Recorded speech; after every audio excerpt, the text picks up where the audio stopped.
And for those of you who are tuning in on Twitch TV, I apologize. We're still trying to get this new camera worked out. We did our best to get everything ready to go. If you're watching on Facebook, this is no big deal because the camera looks the same. There's no problems being seen whatsoever. But if you're on Twitch, we're having some problems with the secondary camera, and that is doing a very good job of making me look a little washed out where the light is concerned. We haven't really gotten anything in the way of anything concerned with the balance straight on this. That is going to be coming at some point in time, but it hasn't happened as of right now. So apologies for the way it looks on Twitch TV. If it looks like something you're viewing through the lens of an aquarium glass, may look a little bit weird, but the audio is good, and it looks like you can see at least pretty much everything going on. So we're going to go ahead and continue onwards for now and just let you know more about what's happening as we go along. For those of you who are from K-State or Missouri, it's chilly in here, so that's why I'm wearing this. It's been very brisk in this studio over the last couple of days, so just trying to make certain I don't catch the shivers out there. I got my flu shot about a week and a half ago, and just right on schedule, I got the flu. So that vaccine is working very well. I'm Chief Meteorologist Austin Onek. This is Weather Overtime from News 12 in downtown Chattanooga, Tennessee. Glad you're joining us for tonight. It is a beautiful Monday evening out there, a bit on the brisk side, but otherwise not doing too bad. We'll talk about the forecast coming up here in just a little bit. One of our own, Chip Chapman, had a chance to escort around some of the students from East Hamilton middle and high schools and some of their faculty, staff, acquaintances coming along for the ride. That's our West Shore Home weather window picture of the day. If you've got pictures out there, let's see them. Send them in to us at pictures@wdef.com or drop them to our social media pages, Instagram, Facebook, or X. We'd love to see what you're seeing out there, and your snapshot could be the next West Shore Home weather window picture of the day. Way above normal today, almost about 7 degrees above normal, very close to normal on the low temperature. Record low hasn't been broken since 1974. We did manage to pick up about 0.2 of an inch of rain last week as those showers and thunderstorms rolled on through earlier during the week. So we did manage to pop up a little bit of activity, not by much. We're still behind for the year by almost 2.5 for the month of October. And October is typically one of the drier months, but it's not as usually as dry as this. So I'm going to have to go back into the archives and see just how dry the driest Novembers were, because this is really worrisome when it comes to wildfires. More on that in just a little bit. For the year, we are closing in on half a foot of rainfall behind normal. We need that rain, and it's not going to be coming our direction anytime soon. It would be nice, but it's just not happening anytime soon around here. Island Cove Marina and Resort, few clouds off in the distance. Beyond that, no major problems being seen here. From the News 12 studios overlooking the area around the north slope of Lookout Mountain, very much on the quiet side. Some beautiful sunset pictures on the Patriot Concrete camera. Bailey's Heating and Air camera showing the glow of the moon up there at the top of the screen. And some few clouds again drifting on through, but outside of that, not much. Likewise, the westerly view with an awesome sunset shot from Lee Point on the Plainview Outdoor Advertising camera. And let's take a look at Chattanooga Red Wolf Stadium, where the construction has been going on, but no major backups being seen at the 2475 junction on the Tomahawk crane and rigging camera.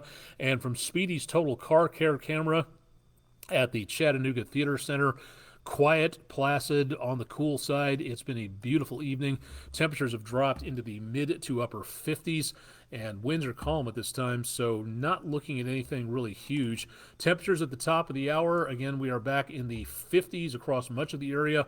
Still pretty warm back toward the mid-south. Temperatures back into around the mid to upper 70s, even at about 11:10 Central, so a little bit on the mild side there. Now, do we have any chance of anything coming our direction? Right now, the answer is no. What you're looking at here is what's left of a hurricane, and in fact, a major hurricane. This particular system was a hurricane just a couple of days ago. We do have a couple of systems to watch out for. We'll talk about that coming up here in just a little while. This was Hurricane Norma not too long ago, and now getting shredded by the mountains of northern Mexico and making its way over Mexico into Texas. As it does, we'll be seeing a lot of these clouds and rainfall. Some of the clouds we're looking at here, that's from Norma. Not a lot of them, but just enough drifting over this area to give us some cloud cover out there.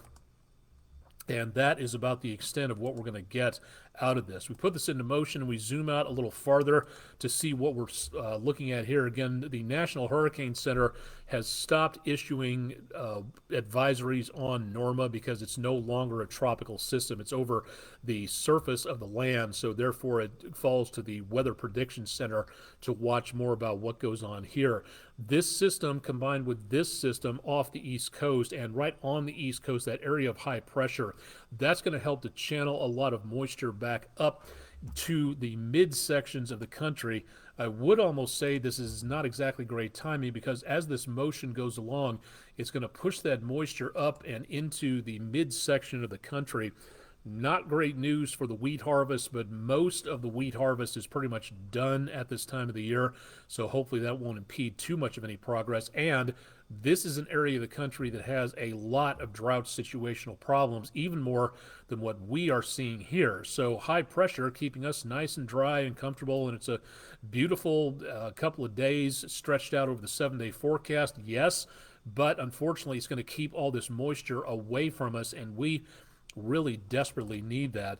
The U.S. Drought Monitor comes out with its information every week on Thursday, so we've got a couple more days before the latest update comes out on this. But notice again that we've got a lot of areas of the country that are socked in by all of this drought, and much of what we're seeing for right now is again the worst of the worst over parts of the Midwest. Let me see if I can move this over here a little bit.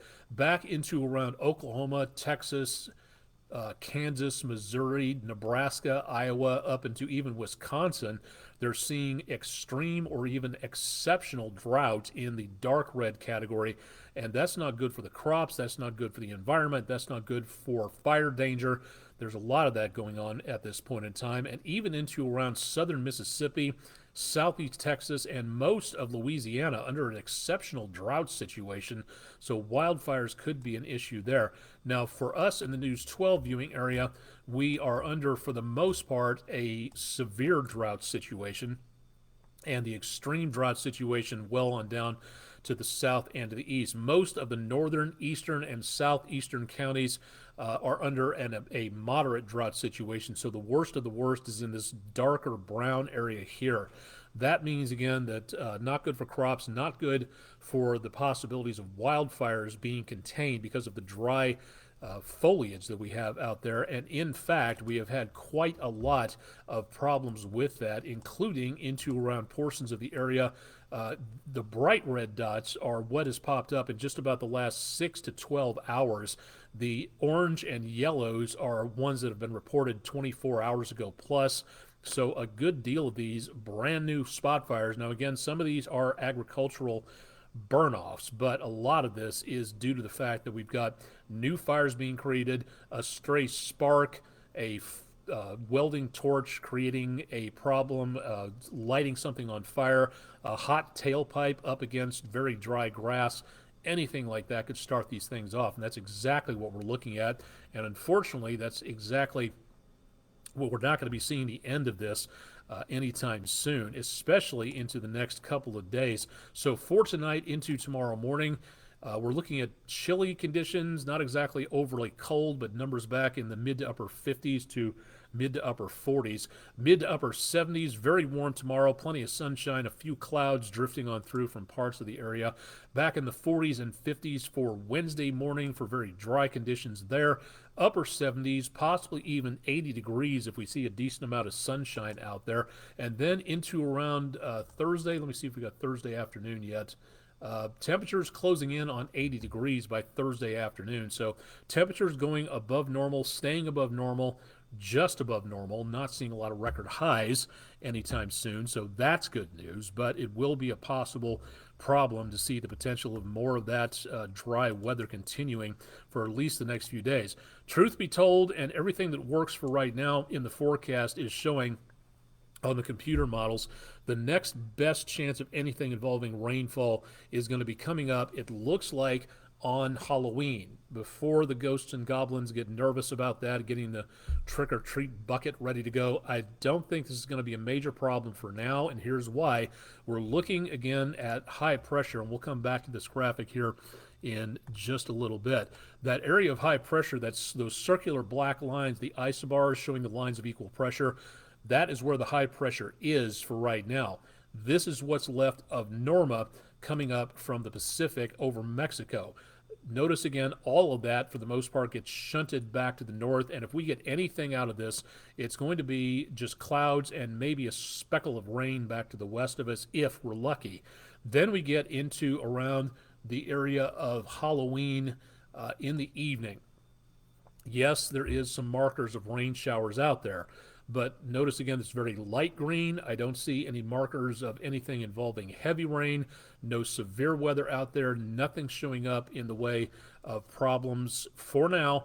Yes, rain on Halloween, I get that, but it looks like that this is a limited possibility of rain. It's going to be moving into very dry, stable air. So what we've got at this point is going to be the potential of some showers maybe on Halloween. But I really think, being this far out, that it's going to be doubtful for us to really see too much of anything out of that. So I'm going to keep the rain marker in the forecast as we go through the next few days, and that's going to be about it. We could see some chances of showers there. We need, at this point, some major shift in the atmosphere to really keep this dry conditions going. Things just have to stay stable. We need a big shift coming our way that will route some moisture over our direction from either the Pacific or the Great Lakes or the Atlantic to dump it over our area, and it's just not showing up here. So the sunshine keeping the temperatures very much on the mild side, and the next chance of rainfall, such as it is, over a week away, and that's about right now it's really as good as it gets. So I just really don't see a lot going on. Now, speaking of the tropics, we do have a couple of systems to take a look at. We are not seeing a great deal for now. Here we go. We have now tropical depression number 21, winds at 30 miles per hour right over the southeastern coast of Nicaragua, and this is heading to the west. So this is going to be being impacted by the land surface, by the mountains there. If it retains its counterclockwise motion, that circular shape of rotation, it might make its way into the Pacific and start over as a newly named storm. But for right now, I don't think this system has too much chance of becoming a named storm anytime soon.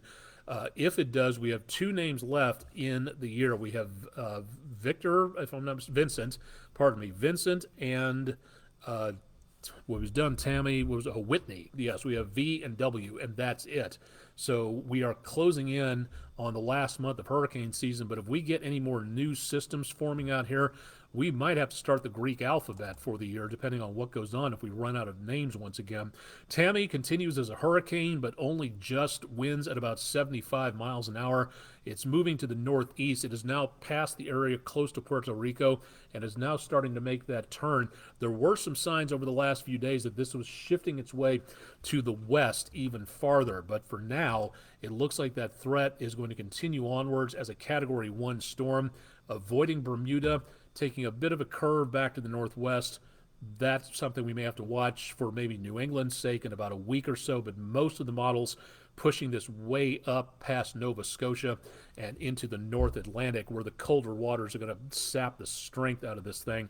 So I don't think we got too much hope of any rainfall from this, nor do we have too much of anything else going on in the way of tropical weather. The Gulf is absolutely clear. Caribbean, a few storms firing up there. The Bahamas, a few clouds, and that's about it. So the tropics are very much on the quiet side all the way on through the rest of the next several days. And unless something else spins up farther east, and there is no sign of that, we'll be watching again for anything from the National Hurricane Center.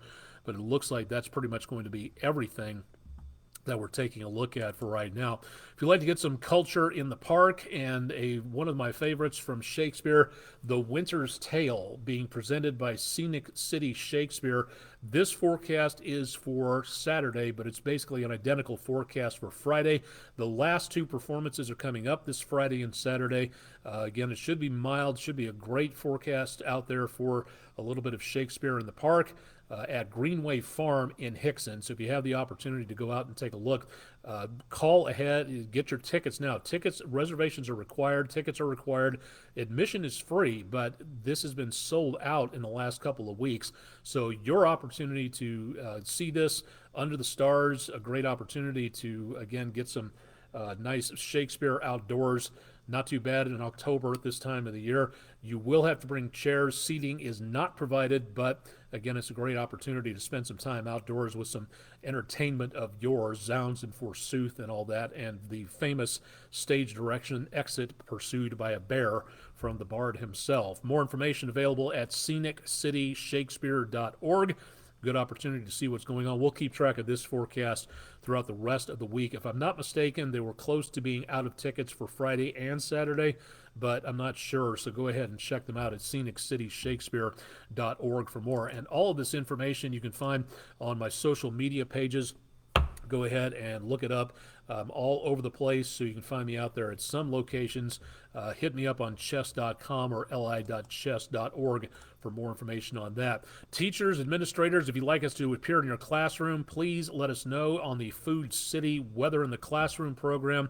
That's our main website, wdef.com/weather. And, of course, we can help you program your weather radio. And right now, when nothing is going on, this is the best time to get your weather radio program. So consider doing that. If you want some help in doing that, wdef.com/weather, and click on the How to Program Your Weather Radio link.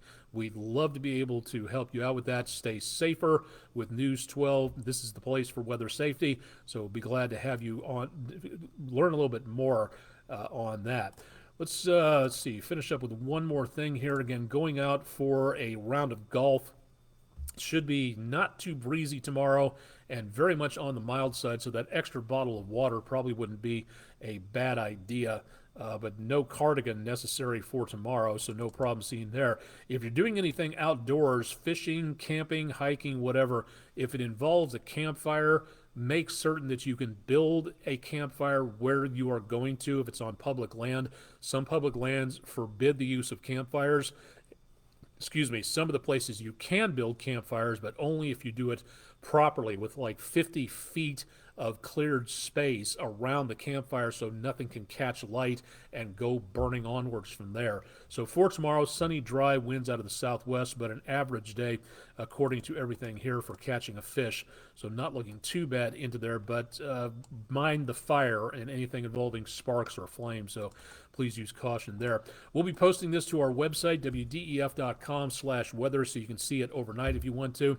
I'll have more on your forecast coming up tomorrow evening, where we'll talk again about fire danger in the area. And, of course, Chip Chapman will have your forecast bright and early tomorrow morning starting at 5 a.m. That's Tuesday on the morning show with Kay Blevins and Chip Chapman. I'm Chief Meteorologist Austin Onig. This has been Weather Overtime, the abbreviated edition. There's technically not much going on these days, and that's okay. A little bit on the quiet side for now. Find out more again at our website, and stay tuned to News 12 on air and online, and we'll keep you advised. Thanks for joining us for Weather Overtime for Monday evening.